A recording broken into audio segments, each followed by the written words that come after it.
So you probably know what the kidneys are, and here's a great picture that's got two of them kind of situated right here. Now, the kidneys are pretty crazy. They can hold about 22% of your entire blood supply at any time. I've read somewhere that you can have about 1.1 liters per minute of your blood flow through. And in a normal person that's got about 5 liters of blood, that means that within 5 minutes, all of your blood will pass through your kidneys. That's crazy. So I think we should investigate further into how our kidneys work, and we'll start in this video with a brief overview before going into the specific parts of what are involved. So with these two kidneys right here, we're going to take in some blood that'll come in through our renal artery and come out at the end through our ureters right there to produce urine. So that's sort of the overview look of what we're going to be doing here. And the reason why we do this is because our cells in our body produce waste products or change up the acidity or the osmolarity of our blood. We've heard these terms before, and it's very important for us to regulate what is the pH of our blood, or how acidic it is, or how many osmoles we have, or things that dictate where ions or water flows. And our kidneys make sure that that's at a set level. So going into the details, when blood comes into our kidneys, they enter through the renal artery. So I've got two renal arteries right here, one right there, one right there. And as you can see, it's going to go branch off and have a whole bunch of other networks that are going to be disseminated from here. And I'll talk a little more about that in a separate video. But what happens is that we're going to have filtration of our blood, and from that filtrate that comes out, we're going to process it and reabsorb some ions and water.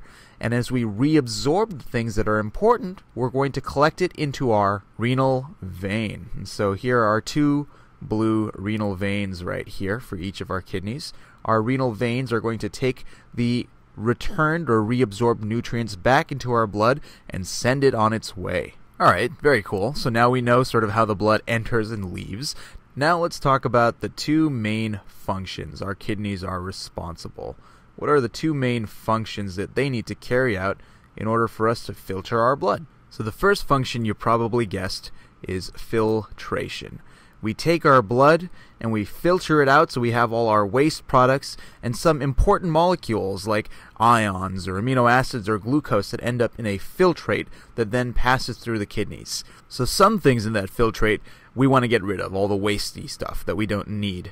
And so another, or the second very important function of our kidneys is collection. And between these two jobs, the kidney will take our blood and put out some urine. Now at this point I should also mention that there's a single functional unit. And so when we talk about our functions, there's a unit that we can talk about. The single smallest functional unit of a kidney is called the nephron. The nephron. And the nephron is responsible for filtration and collection. We'll talk about some other structures in a minute that are only responsible for collection, but the nephron is charged with filtration and collection. So it's got two hats on. And the nephron is sort of situated in two parts of the kidney. The first part is sort of this outside area right here. You can kind of see that it's the shell of the kidney, right? And as a shell, we call it the renal cortex. Cortex is a term you probably heard of before, right? Cerebral cortex, adrenal cortex. Cortex just means the shell. So that's this light tan part on the outside. These darker parts inside right here, there's a couple of them that you can see. This is sort of in the middle. And so we call that the renal medulla. The renal medulla. And medulla you might have heard of, like the adrenal medulla or the medulla oblongata. It just means the middle.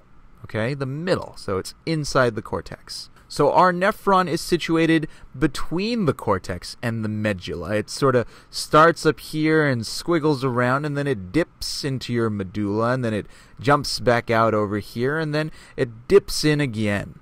And so I'll draw that in a separate video, sort of all the separate parts of the nephron, but just understand that it dances between your cortex and your medulla. And where it's dancing determines whether it wants to reabsorb important things or allow some stuff to be collected into the urine. Now for the collection process, we have these little tips that are kind of kissing our renal medulla, right? So these little tips right here that collect the urine in the first place, the first point that urine sort of presents itself, this is called the renal calyx. The renal calyx. And if we've got a whole bunch of these, we'll call them the renal calyces. The renal calyces. And so that's the first part you're going to have urine be present. There's a whole bunch of these guys that meet together, and then you've got this central area right there. That central area is called the renal pelvis. The renal pelvis. And that's just where all your calyces collect together.